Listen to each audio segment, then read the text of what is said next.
que tu as prévu pour nos corps ce matin. Élevons nos voix et prions le Seigneur.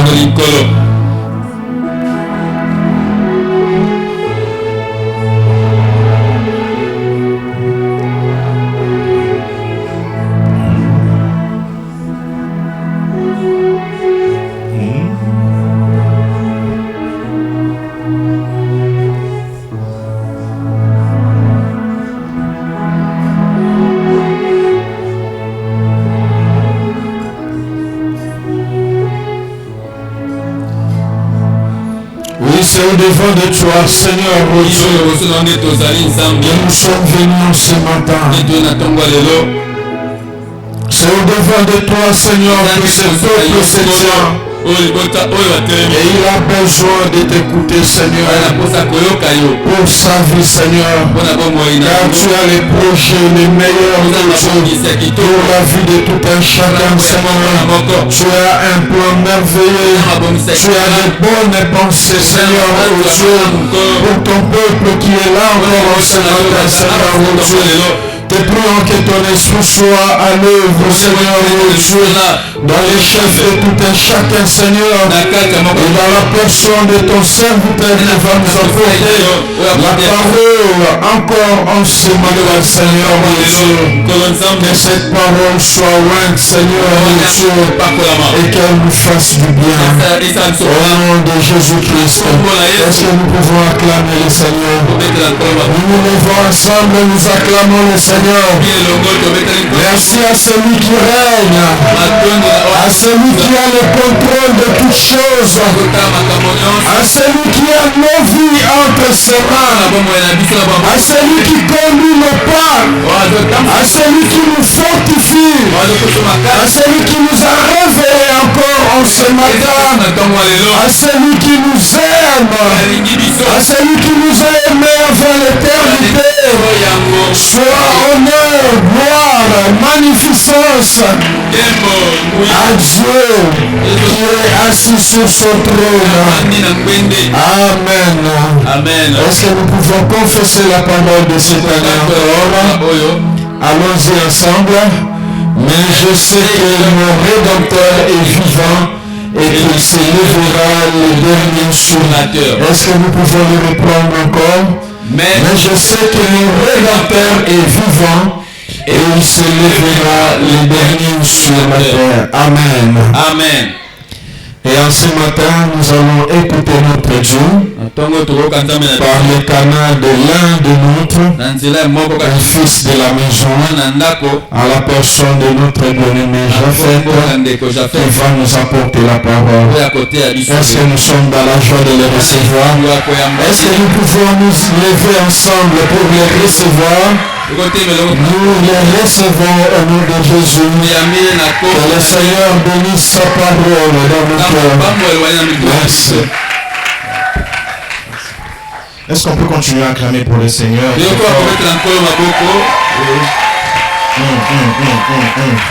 Tu le fais bien, tu le fais bien. Est-ce qu'on peut continuer d'acclamer l'Éternel des armées, le Dieu qui mérite les acclamations? Il est assis sur le trône. Il a reçu un nom dessus de tout nom.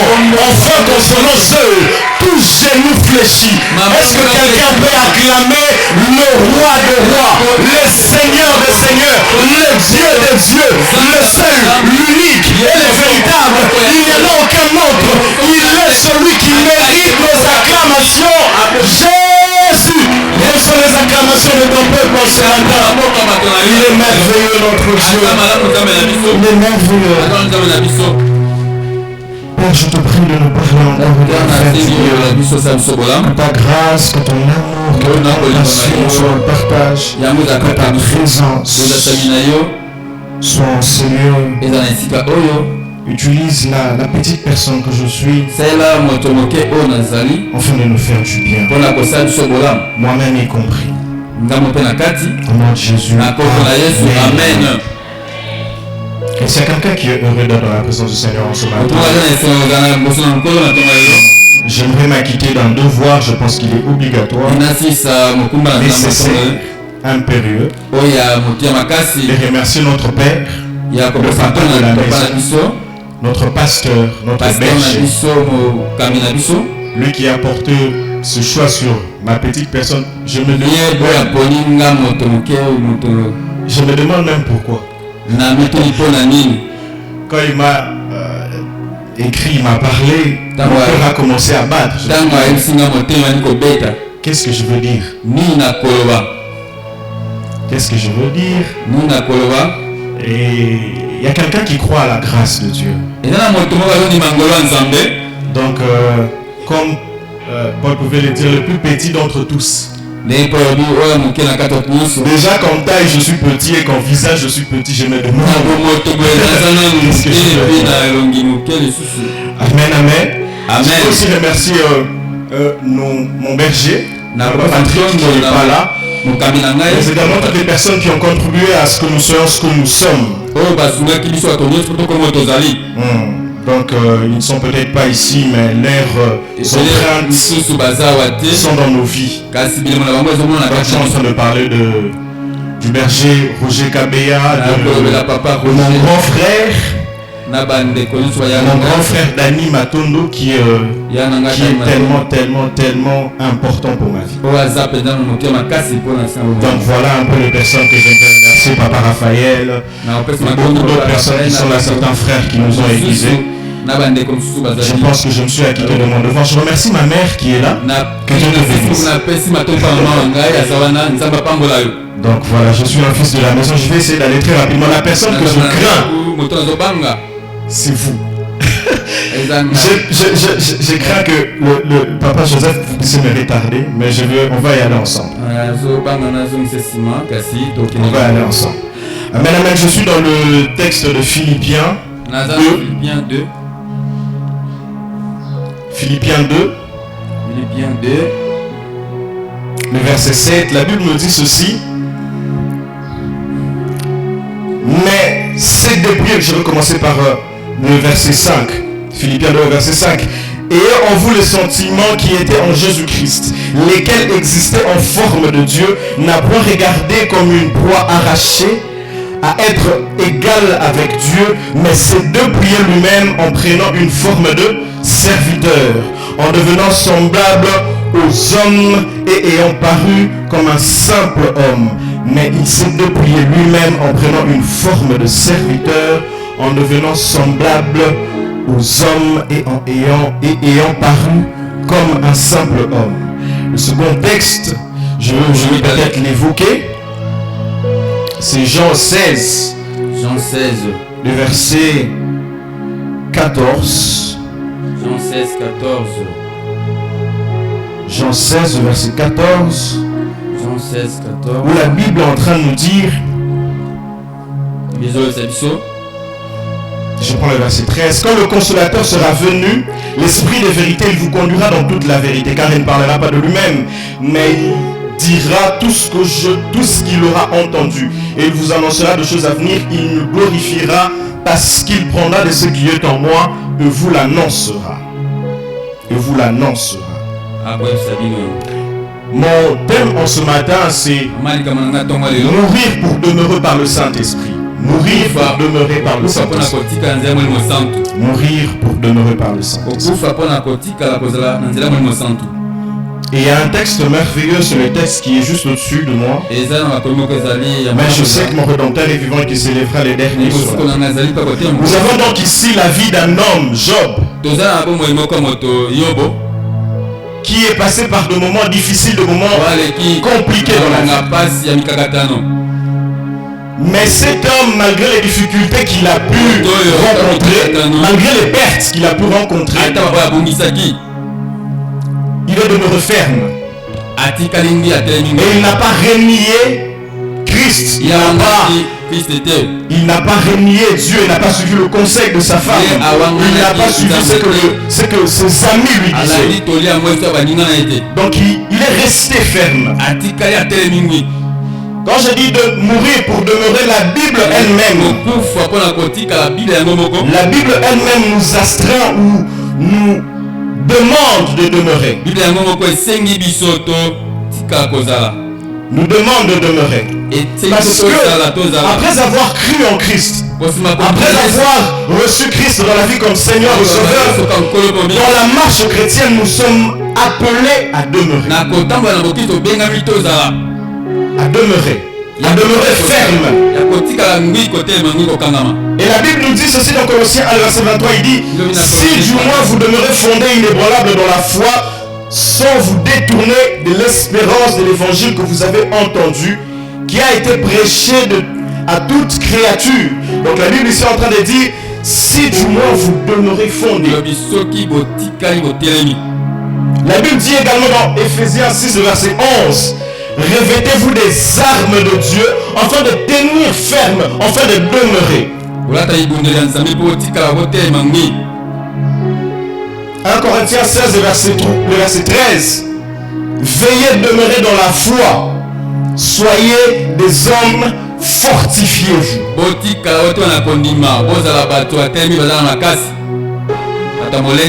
Hébreux 3, verset 6: mais Christ l'est comme les fils sur sa maison, et sa maison c'est nous, pourvu que nous retenions jusqu'à la fin la ferme assurance de l'espérance dont nous glorifions. Amen. Car nous sommes devenus participants de Christ, pourvu que nous retenions fermement.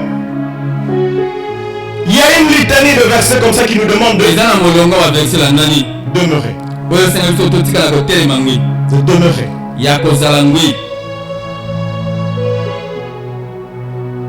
Et pour demeurer,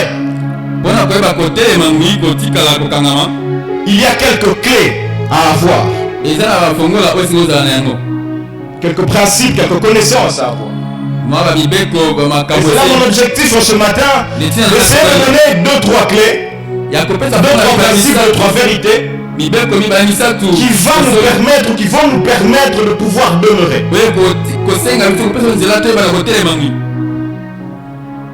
De pouvoir demeurer dans la marche. Parce qu'après l'avoir reçu, il dit ceci: il a donné le pouvoir de devenir enfant de Dieu. À celui qui croit, il a donné le pouvoir de devenir. Donc, si j'ai le pouvoir de devenir, c'est là celui qui a un processus. C'est là celui qui a un processus. J'ai le pouvoir de devenir. Quand on dit à un enfant: tu vas devenir médecin, tu vas devenir avocat, tu vas devenir peintre, tu vas devenir mécanicien. Donc il y a un processus. Mais il y a en lui le potentiel qu'il faut pour qu'il devienne ce qu'il devient. Donc Dieu dit: il t'a donné le potentiel. Donc quand il dit celui qui croit devenir enfant de Dieu, celui est déjà enfant de Dieu, mais il y a un processus. D'où il dit qu'il a donné les 7 ministères pour le perfectionnement de Dieu. Nous sommes censés grandir dans ce que nous sommes. Amen, amen. Amen. Nous sommes censés grandir. Donc il faut passer par certains processus afin de grandir. Afin de grandir. Il a donné le pouvoir de devenir. Mourir pour demeurer par le Saint-Esprit. On est en train de parler du Saint-Esprit depuis quelques dimanches.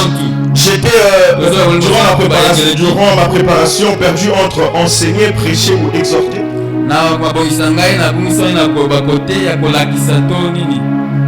Et je pense que je vais faire une sorte de mixage. Et Dieu va nous faire énormément du bien. Mourir pour demeurer par le Saint-Esprit. Le Saint-Esprit. J'aimerais donner 2-3 affirmations, 2-3 informations qui vont permettre de susciter en nous le besoin, la foi et la soif de pouvoir rechercher la merveilleuse personne du Saint-Esprit. Le Saint-Esprit est Dieu, qui le croit. Le Saint-Esprit est Dieu. Le Saint-Esprit est au commencement. Il est au commencement. Dans Genèse 1, verset 2, on dit que son esprit s'est mouvé au-dessus. Il est l'auteur de ces écritures? La Bible nous dit dans 2 Corinthiens 3 verset 16 que toute écriture est inspirée de Dieu, elle est utile. Toute écriture est inspirée de Dieu. Dieu, le Saint-Esprit, il nous permet de comprendre, parce que la Bible nous dit dans 2 Pierre, le verset 1, 21, il dit poussés par l'Esprit, les hommes ont parlé de poussés par l'Esprit, les hommes ont parlé. Donc en réalité, l'auteur de cette écriture, l'auteur de la Bible que vous avez dans votre téléphone, dans votre main, c'est le Saint-Esprit. Et vous imaginez l'agencement même de la Bible, elle est tellement merveilleuse pour le lecteur de la parole de Dieu. Chaque verset de la Bible est bénéfique.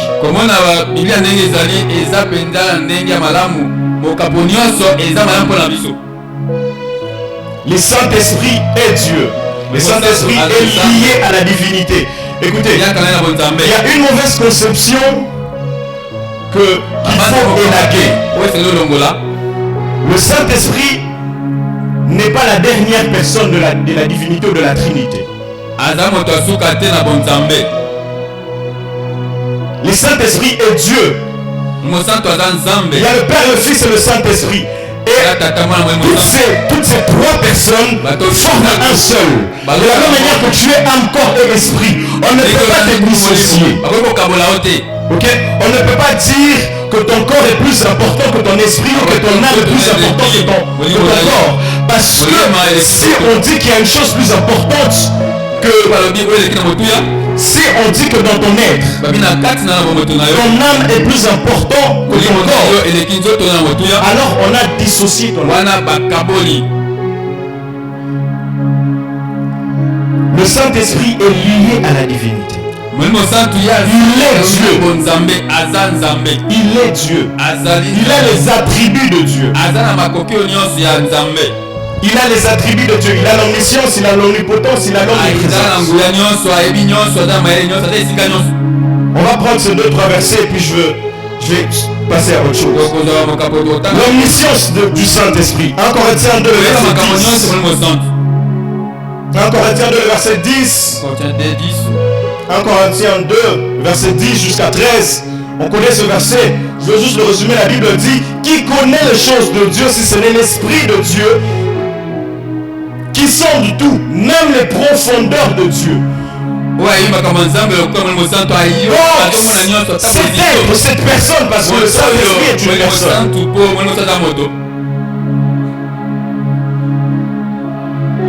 Et Dieu, il a l'omniscience, il a la connaissance suffisante, il a l'omnipotence, il a toute la puissance, parce qu'il est même celui qui a ressuscité Christ dans le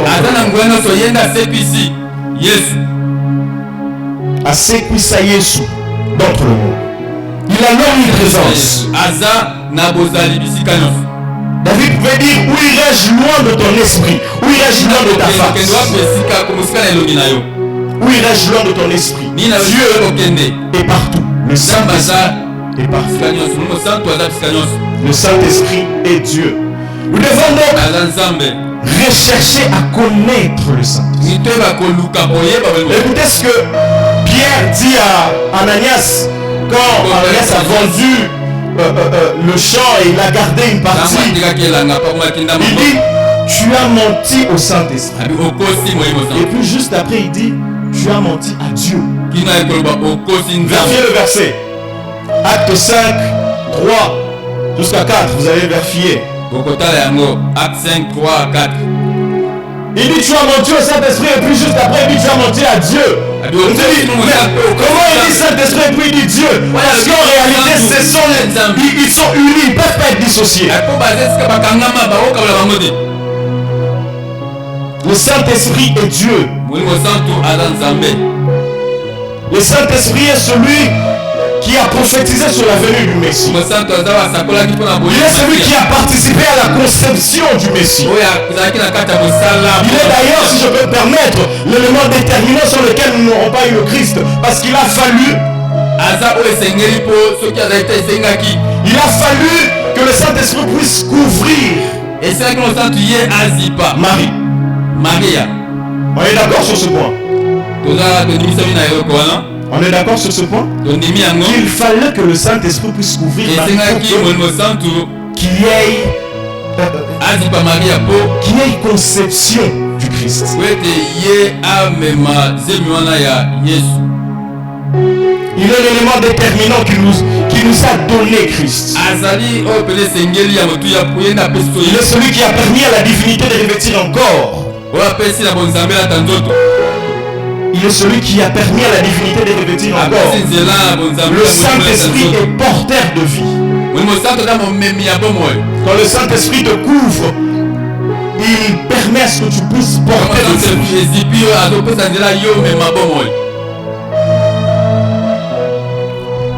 Il a été le signe confirmant le témoignage du Père lors du baptême de Jésus. Vous allez voir toute la vie de Jésus, le Saint-Esprit est à l'œuvre. Depuis l'Ancien Testament jusqu'à sa conception. On passe par le Jourdain. On passe par son ministère. Il accomplissait des miracles par le doigt du Saint-Esprit. Jusqu'à sa mort, il a été ressuscité par le Saint-Esprit. Il a été conduit dans le désert par le Saint-Esprit pour être tenté. Écoutez, j'aimerais dire une affirmation ici. Toute présentation, toute exposition annonce une saison de preuve ou de tentation. Quand Dieu t'expose, quand on a montré que voici celui-ci c'est le Fils de Dieu, il a été dévoilé. On a dit que non. Tellement qu'on t'a montré au monde, le monde de ténèbres s'est mis en mouvement. Écoutez, à chaque fois que Dieu vous emmène dans une exposition glorieuse, où tu montes de promotion, où tu es en train de rayonner dans la vie, dans les études, dans ta famille, dans ton quartier, sache qu'après cela, il y a une saison de preuve de tentation, face à laquelle maintenant tu es appelé à demeurer. Quand Dieu expose Job, parce que Dieu a exposé Job, il dit, as-tu vu mon serviteur? Le Job s'est dit, ah, mais comment tu exposes quelqu'un comme ça? C'est que ce type ici, je dois d'abord le frapper. Si Dieu t'expose dans ta famille, dans ton travail, sois vigilant. Tel que je suis là, je suis extrêmement vigilant. Première prédication, exposition de que le Saint-Esprit m'aide à demeurer. Que le Saint-Esprit nous aide à demeurer. Dieu a exposé Jean. Et le diable dit rien. Faut n'en rien. Et il faut un pari avec Dieu. Il dit c'est à cause des biens qu'il a. Et Dieu dit non. Il m'aime. Et Job a tout perdu. Il a perdu ses enfants. Il a perdu ses matériels, son argent. Il a tout perdu. Mais malgré cela, il est resté. Il a demeuré.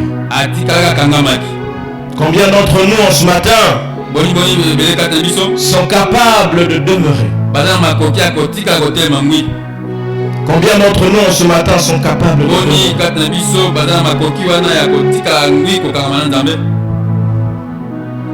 Je suis en train de dire que le Saint-Esprit a accompagné la vie de Christ jusqu'à la mort. J'aimerais lire le texte de Job, parce que parfois on ne se rend pas compte de la vérité qu'il y a derrière. Je suis dans le texte qui est là au-dessus, Job. C'est un texte merveilleux qu'il faudrait lire.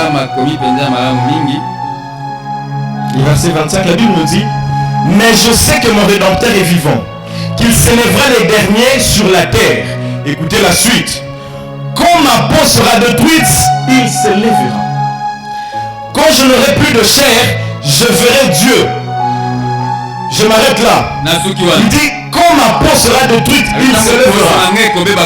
On a une mauvaise conception de ce verset. Mais je sais que mon Rédempteur est vivant et qu'il s'élèvera les derniers. On passe par des moments difficiles, par des moments de preuve. Et on s'attend à ce que Dieu se lève. Amen. Amen. On s'attend à ce que Dieu se lève. Mais on n'a pas l'envers du verset de Job. Il dit, quand ma peau sera détruite, ça veut dire ceci. Ata soki na kufi à côté les mains. Amen. Vous voyez là il est au-delà de la vie humaine. Il a quitté la terre. Il est entré dans une autre dimension. Il dit, écoutez, il va se lever. Mais même s'il ne se lève pas quand je suis encore vivant, même dans ma mort, il va se lever. Quand est-ce qu'il va se lever? Quand est-ce que le Rédempteur est censé se lever en jugement? Quand il va venir dans la nuée, quand il va venir te prendre, c'est ce moment-là qu'il va se lever. Il dit, quand je n'aurai plus de chair, je ferai Dieu. Je vais entrer dans une autre dimension de foi. Dans une autre dimension de foi. Et c'est à cela que nous sommes appelés. Ça fait peur. Pourquoi? Parce que nous sommes attachés au matériel. Nous voulons que Dieu se lève pour que tu puisses bénéficier de certaines choses. Il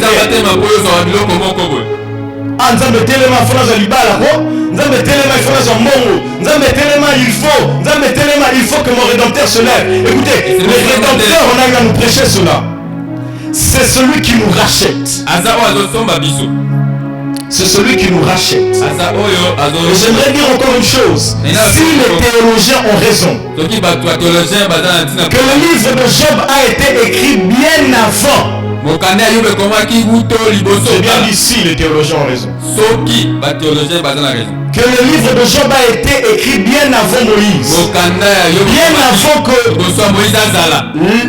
la loi du rachat puisse exister. Parce que le Rédempteur, c'est celui qui nous rachète. En réalité, s'ils ont raison, c'est que je sais que mon Rédempteur est vivant. C'est une prophétie. Ce n'est pas quelqu'un qui acquiert ce savoir à partir d'un document. C'est quelqu'un qui me comprend. J'aimerais le répéter. Écoutez, si cet homme a existé avant Moïse, ça veut dire que je sais que mon Rédempteur est vivant. Ça ne relève pas du naturel, ça relève du surnaturel. Parce que la loi du Rédempteur, la loi de la rédemption, la loi du rachat n'existait pas encore.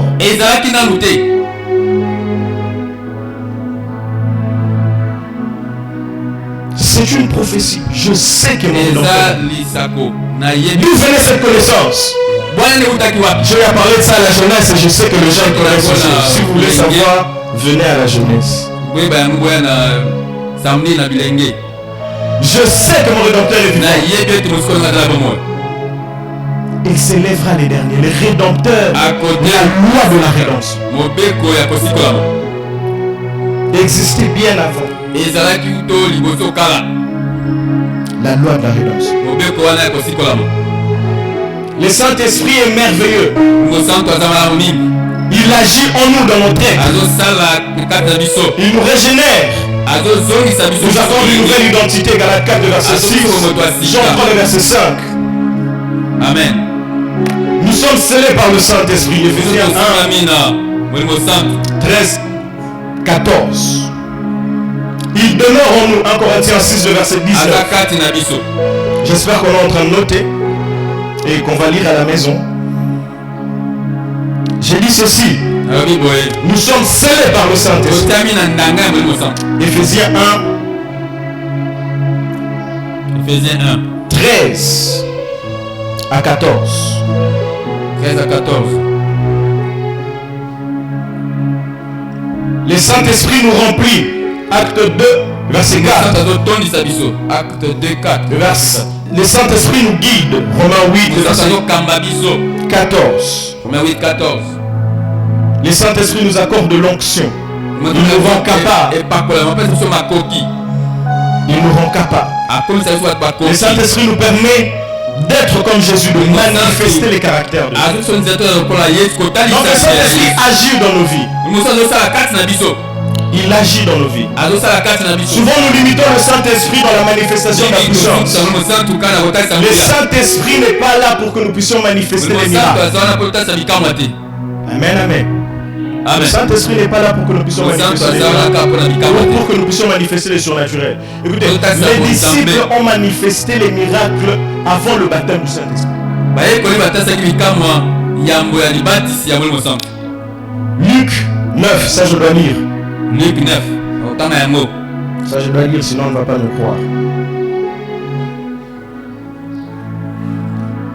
Luc 9.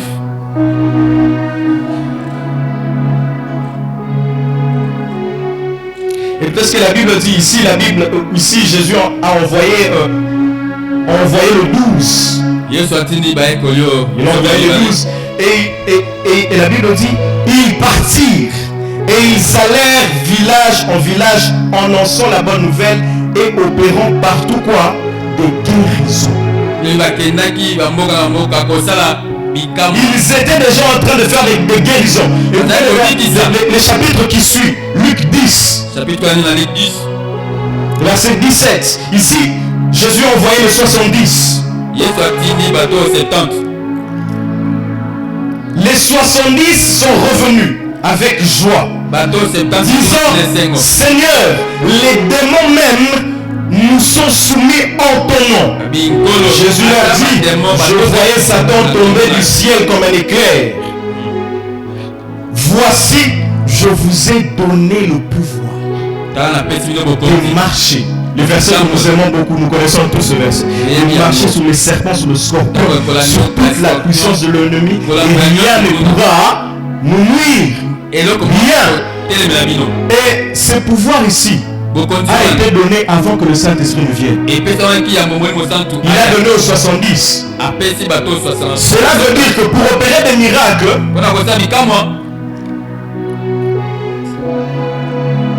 il n'est pas forcément nécessaire ou obligatoire d'être baptisé du Saint-Esprit. Parce que le Saint-Esprit est venu après dans Acte 2. On est d'accord sur ce point. Le Saint-Esprit est venu après. Mais les disciples faisaient déjà des miracles. Donc en réalité, le Saint-Esprit n'est pas venu pour que tu fasses des miracles. C'est vrai que le Saint-Esprit t'accorde de la puissance et te rend capable de le faire. Mais ce n'est pas seulement ça qu'il est venu faire. Il est venu établir une relation avec nous, entre nous et la divinité. Il est venu nous sceller. Il est venu non pas seulement nous rendre capable de faire des miracles, mais nous rendre conscients que la divinité habite en nous. Donc nous avons une relation avec Dieu.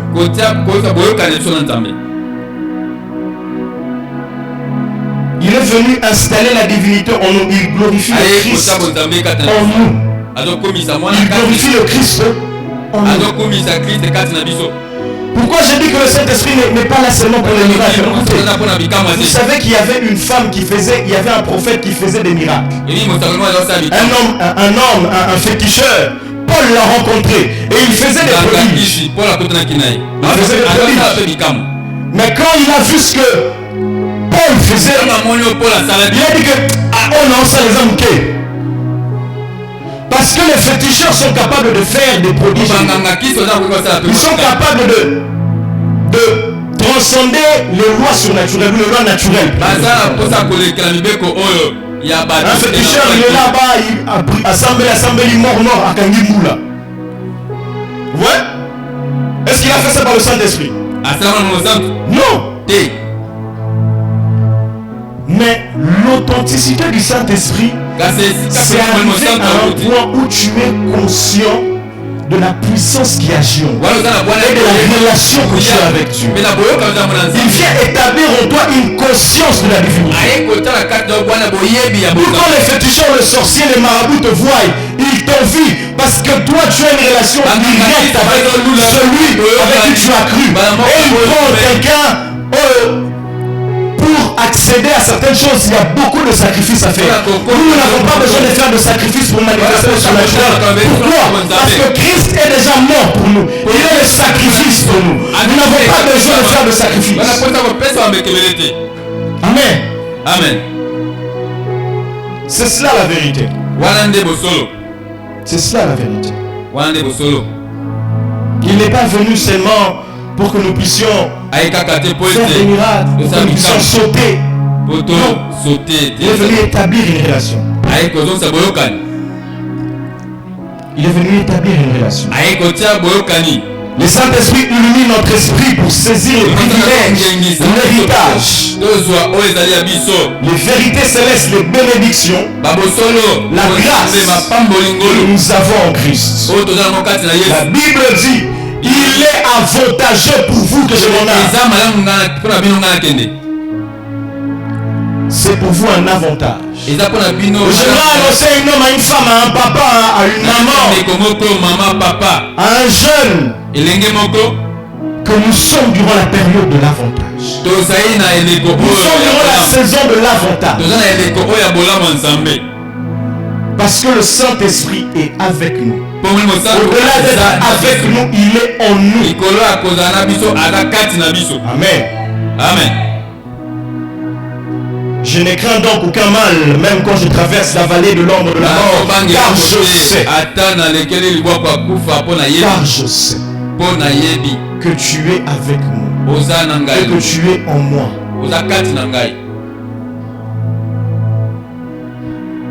C'est pour vous un avantage.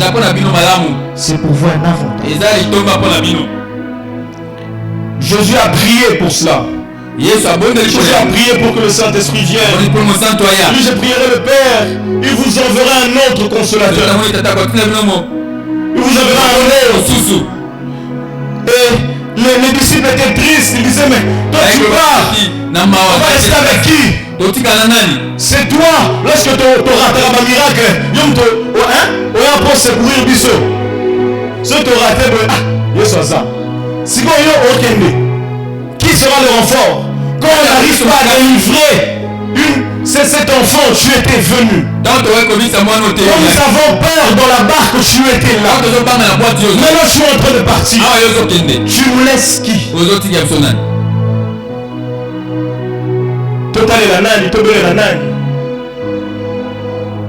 Il dit non, ne vous inquiétez pas. C'est pour vous un avantage. Je vais envoyer le consolateur. J'ai fortement aimé notre année où on parlait de consoler mon peuple.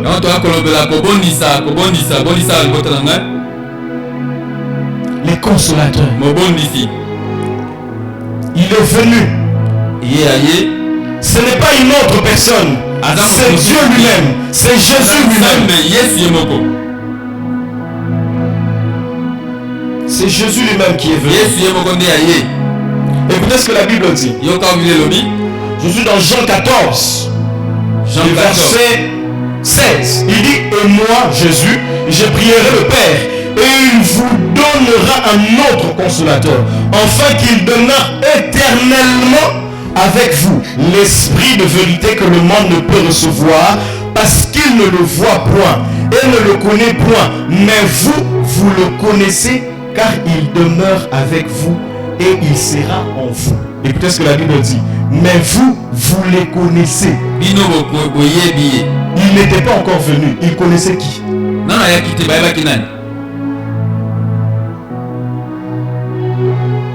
Si vous lisez au-dessus, Jésus dit à Philippe, il dit, il y a aussi longtemps que je suis avec vous et vous ne m'avez pas connu. Et il se présente. Après s'être présenté, il dit, vous le connaissez. Et après il dit, il sera en vous. Donc vous le connaissez là, il s'agissait de lui-même. Et quand il dit, il sera en vous, il s'agit encore de lui-même. Tout ça pour dire quoi? Que Dieu est Père, Fils et Saint-Esprit. Donc en nous avons la totalité, la globalité de la divinité. Il s'est présenté, il dit, vous le connaissez déjà. Et il sera en vous. Vous l'avez vu, c'est moi. Moi-même, je vais encore venir. Parce qu'il dit, un peu de temps, vous ne me verrez plus. Et encore un peu de temps, vous me verrez. votre cœur qui était triste se changera en joie.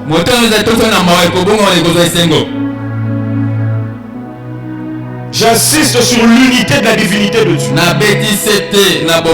séparons pas le Saint-Esprit de Jésus ni du Père.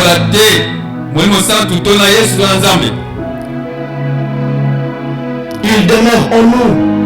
Soyons donc remplis d'assurance. Soyons donc remplis de force. Parce que nous avons le Saint-Esprit. Nous avons le Saint-Esprit. Mourir pour demeurer. Je vais parler de demeurer. Je parlais du Saint-Esprit. Mourir pour demeurer par le Saint-Esprit. Là, je vais parler de mourir.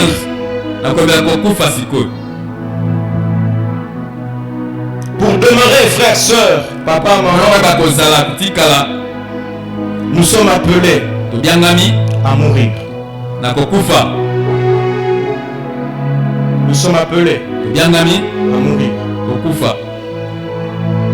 Pour demeurer ferme dans cette marche, nous sommes appelés à mourir. Je sais que mon Rédempteur est mort. Je n'ai plus rien. Je n'ai plus rien du tout. Mais je me regarde, je me dis comment je veux continuer sur cette marche.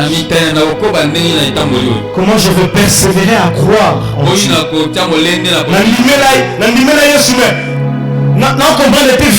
Compliqué. Je cru en Christ, mais j'ai l'impression que quand les épreuves, quand les difficultés, quand les tentations viennent, je tombe à chaque fois. Comment demeurer?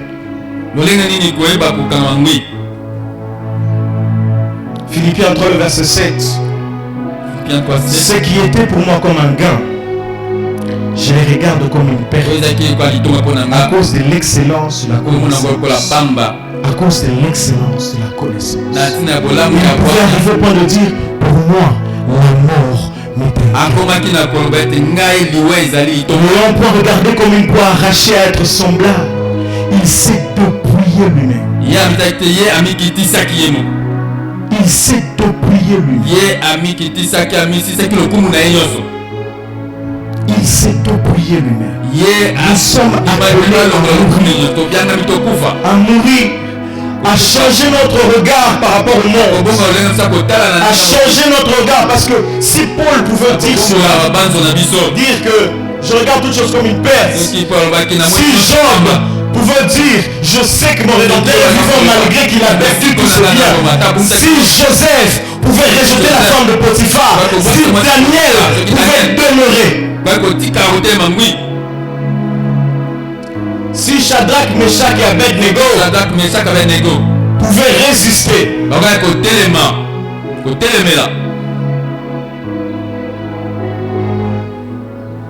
s'ils pouvaient résister, c'est parce qu'ils avaient changé leur manière de voir les choses. Ils avaient changé leur conception du monde. Aujourd'hui, nous sommes dans un monde où les systèmes capitalistes influencent sur nos esprits. Les systèmes capitalistes influencent nos esprits. Il faut amasser des biens, il faut avoir des matériels, il faut réussir, il faut avoir de l'argent. Le monde va à une vitesse terrible. Et les jeunes que nous sommes tentés à faire n'importe quoi pour avoir ces choses. Et même le papa, bien sûr, et même le maman aussi. Le monde actuel, les systèmes du monde actuel n'excluent personne. Il frappe tout le monde. Pire encore les enfants de Dieu que nous sommes. Et pour pouvoir demeurer ferme dans la foi que tu confesses, que nous confessons, il nous faut changer notre regard par rapport au monde. Il faut apprendre à regarder ces choses comme une perte. À cause de l'excellence de Christ. C'est un autre niveau. Et c'est à ce niveau-là que nous sommes appelés. J'ai arrêté de courir après l'argent. J'ai arrêté de courir après le succès. L'argent est une invention humaine. une invention imaginaire des hommes afin de pouvoir réguler les transactions et les échanges. Si vous demandez au banquier, l'argent n'existe pas. L'argent, c'est une fiction. Les crédits, c'est une fiction. C'est un truc imaginaire. L'argent que nous voyons, les billets, ce sont des papiers. Mais quand on parle de crédit, quand on fait des échanges de banque en banque, ce sont des numéros qu'on échange. Ce sont des numéros. Votre compte a été crédité. Votre compte a été débité. Ce sont des numéros. L'argent, c'est une invention purement humaine. Il y a des hommes et des femmes. Il y a de jeunes gens, il y a de jeunes femmes, il y a de jeunes garçons qui courent après une invention imaginaire. Vous imaginez les degrés d'appétitesse? Courons après Christ. Courons après Dieu. Je ne dis pas que ces choses sont mauvaises. Ce sont de bonnes choses. Elles nous permettent de vivre sur terre, de manger, d'avoir des vêtements. Ce sont de bonnes choses. Mais écoutez, toute le fois où une bonne chose t'empêche de demeurer, ça devient une mauvaise chose. Toutes les fois où une bonne chose t'empêche de demeurer ferme dans la foi, ça devient une mauvaise chose. Toutes les fois où la télé t'empêche de demeurer ferme dans la foi, la télé devient une mauvaise chose. Toutes les fois où une relation t'empêche de demeurer dans la foi, cette relation devient une mauvaise chose. Toutes les fois où un ami m'empêche de demeurer ferme dans la foi, cet ami devient un mauvais.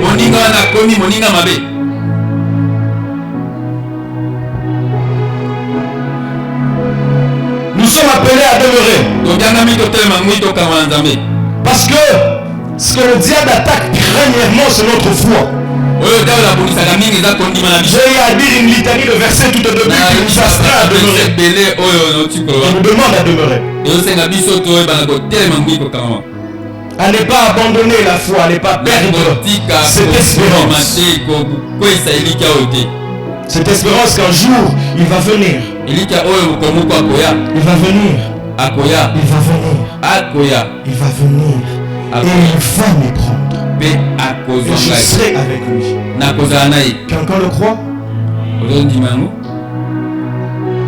Il va venir. Et je ne peux pas me permettre de perdre. Je ne peux pas me permettre. À cause de moi. À cause d'une femme. À cause d'un homme. À cause de l'argent. Non. Je sais que mon Lord il va se lever. Même si je perds mon corps, il va se lever. Même si je meurs, je le verrai. Je le verrai. Nous sommes appelés à changer notre manière de voir le monde. Nous sommes appelés à changer notre manière de voir. Notre manque de fermeté fragilise la relation que nous avons avec Dieu et permet au monde de remettre en question notre identité en Christ. Le monde doute de nous parce que nous ne sommes pas fermes. Les chrétiens sont devenus aujourd'hui les plus mal vus. Les pasteurs n'en parlent même pas.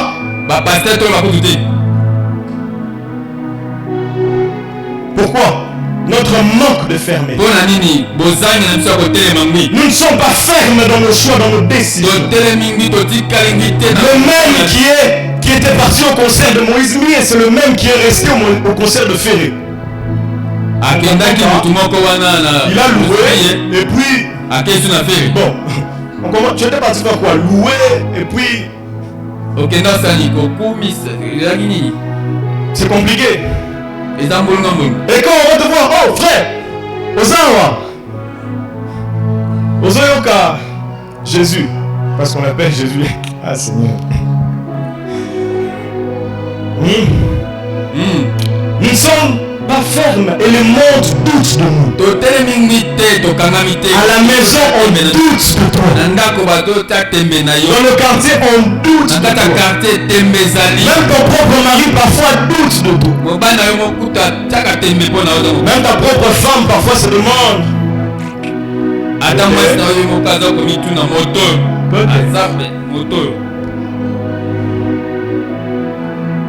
Parce que nous ne sommes pas fermes. Parce que nous n'arrivons pas à demeurer. Mais alors, Japheth, comment demeurer? Bonne question. Comment demeurer? Je donnais la première chose. J'ai dit changer notre regard par rapport au monde. Arrêtons de regarder, arrêtons de courir derrière le monde. Courons après Christ.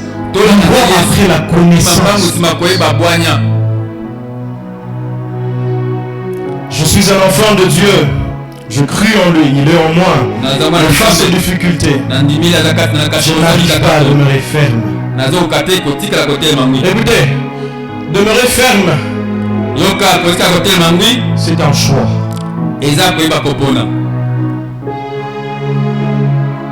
Joseph a fait le choix de ne pas coucher avec la femme. Daniel n'a pas voulu se salir avec les mains du roi. Ils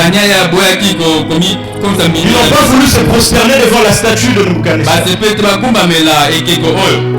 Daniel n'a pas voulu respecter l'édit du roi parce que le roi avait dit vous n'adorerez aucun autre Dieu. Il a fait le choix. Demeurer, c'est un choix. Et tout commence par là. Nous ne demeurons pas parce que nous ne faisons pas le choix de demeurer. Simple. Nous ne faisons pas le choix de demeurer.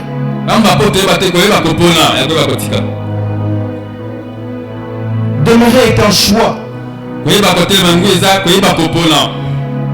Ne faites pas comme Samson. Pensant que la grâce est tellement débordante parce que nous sommes au temps de la grâce.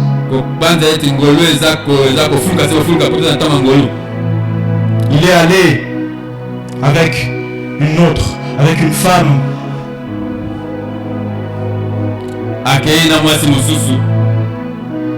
qu'il n'avait pas normalement le droit de fréquenter.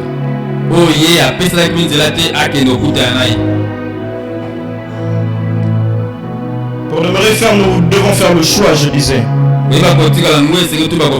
Nous devons faire comme Paul. Changer notre regard par rapport au monde. Il n'y a pas d'effort à faire pour demeurer. Parce que nous pensons que les efforts que nous faisons, les disciplines que nous nous imposons, tous les artifices humains que nous pouvons faire pour nous permettre de demeurer sont nuls. Ce n'est pas les artifices, ce n'est pas les efforts. Mais c'est plutôt, ça c'est à écrire, c'est plutôt à quel point nous sommes morts. À quel point nous nous abandonnons au Saint-Esprit. À quel point nous sommes en relation avec le Saint-Esprit. À quel point nous recherchons le Saint-Esprit. À quel point nous soupirons après le Saint-Esprit. À quel point nous désirons d'être remplis du Saint-Esprit. À quel point tu passes des moments de prière seul. À quel point tu jeûnes. À quel point tu lis la parole. À quel point c'est à ce niveau-là que tout se passe. Si tu fais ces choses, tu n'auras pas de difficulté pour demeurer. Tu n'auras pas de difficulté pour demeurer. Nous ne demeurons pas parce que nous ne lisons pas la parole. Nous ne demeurons pas parce que nous ne prions pas. Nous ne demeurons pas parce que nous ne sommes pas en bonne relation avec le Saint-Esprit. Nous l'attistons trop. Nous sommes tout le temps en train de l'attister avec nos actions et nos actes. Et ainsi donc la relation est brisée, l'intimité est brisée. Il ne peut pas te donner la force de demeurer. Demeurer c'est un choix, oui, mais le choix de faire quoi? Le choix de rechercher le Saint-Esprit. Le choix de soupirer après le Saint-Esprit. C'est le choix que nous devons faire. Ce n'est pas le choix de mettre dans mon téléphone une application qui va m'empêcher d'aller vers certains sites. Non. Ce n'est pas le fait d'éviter cette patronne au bureau qui est en train de me tenter. Non. Ce n'est pas bloquer ce garçon qui est en train de me draguer. Non. Tous ces artifices sont peut-être bonnes, oui. Mais elles ne sont pas suffisantes pour vous permettre de demeurer. Parce que l'application, je peux les désinstaller. Parce que la personne que j'ai bloquée, je peux le débloquer. Parce que la personne qui me drague, je peux l'accepter. Mais quand le Saint-Esprit demeure en moi, ça frappe dans mon esprit. Ça frappe à l'intérieur de moi. Ça frappe à l'intérieur de moi. Et je me dis, je sais que mon Rédempteur est vivant. Je ne veux pas céder à ces choses. Parce que je sais. Je ne cède pas à la tentation parce que je sais. Je ne cède pas face à l'adversité parce que je sais que mon Rédempteur est vivant. Il n'est pas mort, il est ressuscité. Et je crois un Dieu capable de faire au-delà de ce que moi je pense, au-delà de ce que moi j'imagine. Face aux épreuves, face aux difficultés, je sais. Ainsi je fais le choix de demeurer. Ainsi je fais le choix de demeurer. De demeurer. Ce n'est plus moi qui vis. Ce n'est plus moi. C'est Christ. C'est Christ qui vit. Ainsi devant mon téléphone à 2 heures. C'est pas moi. Soit téléphone,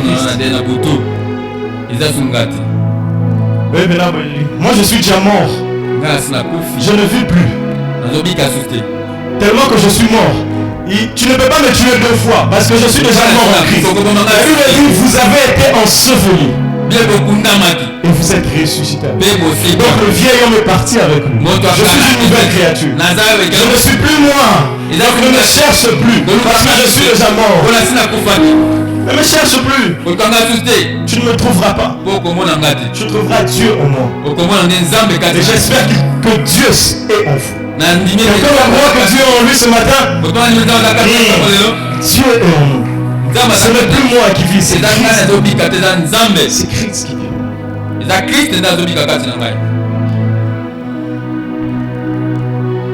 Christ est ma vie et la mort m'est un gain. Et je soupire après le Saint-Esprit. Je soupire après le Saint-Esprit.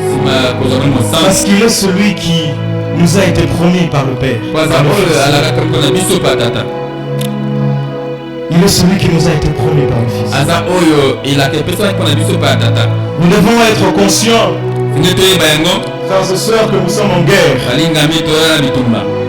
continuelle, constamment, chaque jour.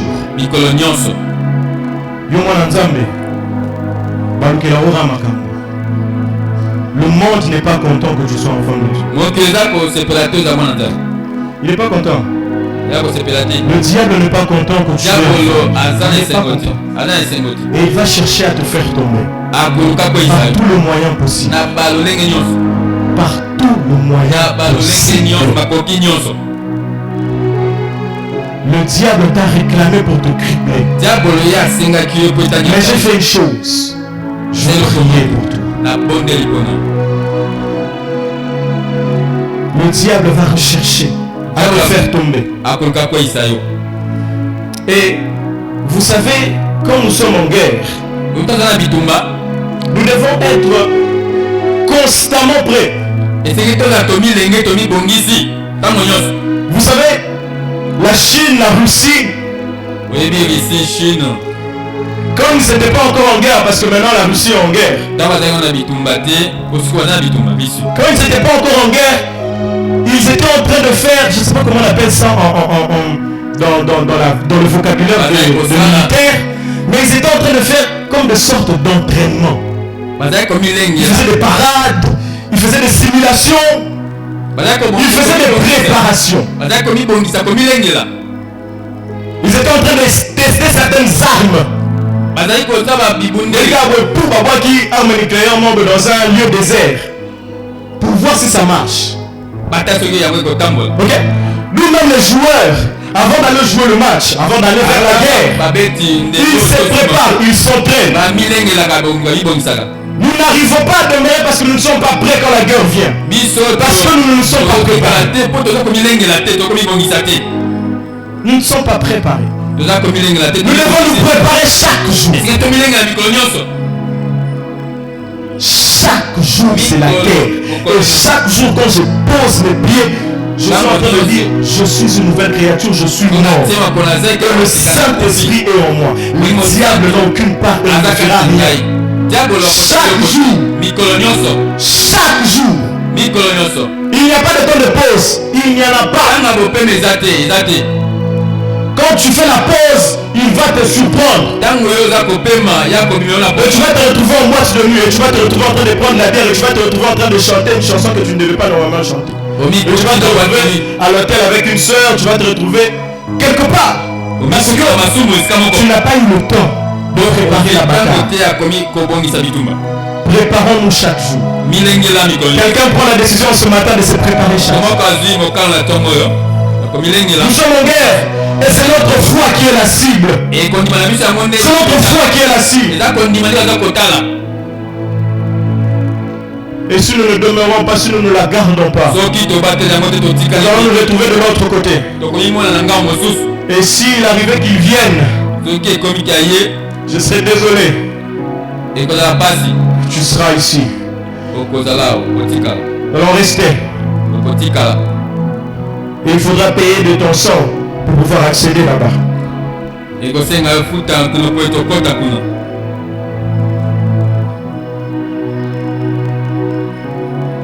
Recherchons le Saint-Esprit. Soupirons après le Saint-Esprit. Je sais, pour avoir été plusieurs fois à votre place, qui quand on arrive à 10h15, on commence à regarder la montre. Et ici la herbe. T'as la montre. Moi j'ai faim. Donc je dois rentrer. Manger la parole. Moi j'ai faim de la parole. Vous avez faim de quoi? Moi j'ai faim de la parole.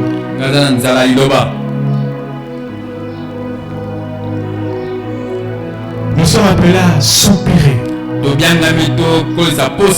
Désirer. À rechercher le Saint-Esprit. Le dernier verset avec lequel nous pouvons rentrer, nous méditer. La Bible nous dit ceci dans Romains 5, le verset 1er, peut-être une longue lecture. La Bible me dit ceci. Étant donc justifiés par la foi, je crie en lui. Nous avons la paix avec Dieu par notre Seigneur Jésus, à qui nous devons avoir eu par la foi accès à cette grâce dans laquelle nous faisons quoi? Nous demeurons fermes et nous nous glorifions dans l'espérance de la gloire de Dieu. Écoutez ce que la Bible dit. Bien plus, nous nous glorifions même de l'affliction. Nous nous glorifions même dans la souffrance, même dans les moments de manque, même quand j'ai, même quand je n'ai pas, je me glorifie. Il se glorifie en moi. Bien plus, nous nous glorifions même dans l'affliction, sachant que l'affliction, les souffrances, les épreuves produisent en nous quoi? La persévérance. La persévérance produit la victoire dans le peuple. Et cette victoire produit quoi? L'espérance.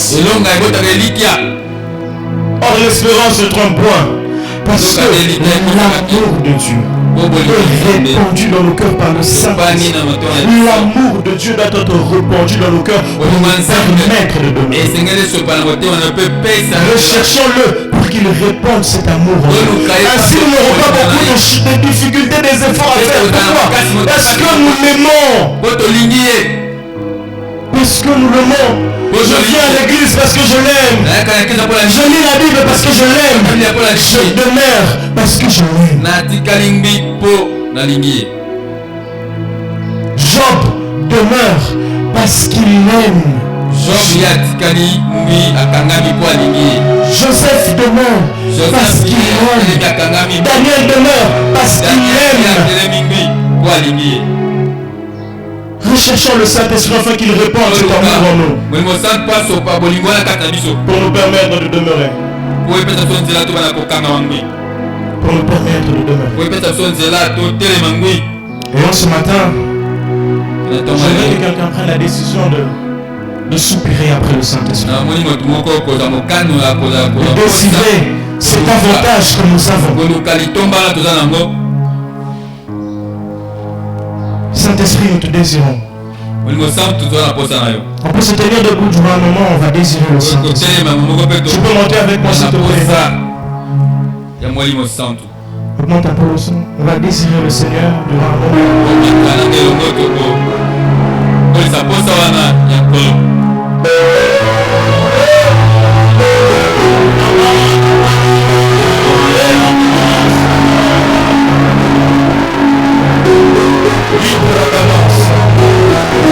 Saint-Esprit, nous te désirons.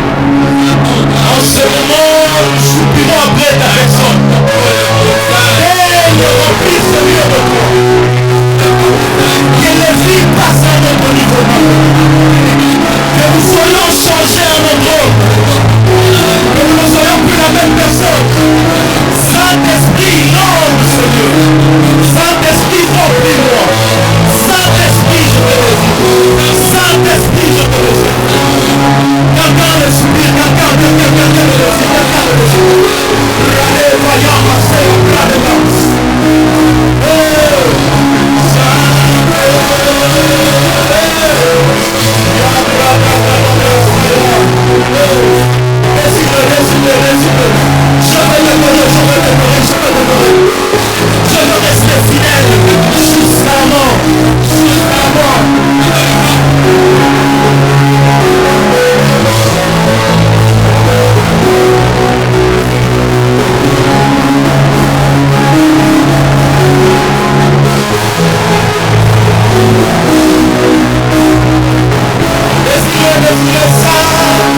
bénir moi. Que l'âme face à sa future. Que nous puissions bénir moi. Yes. Saint-Esprit.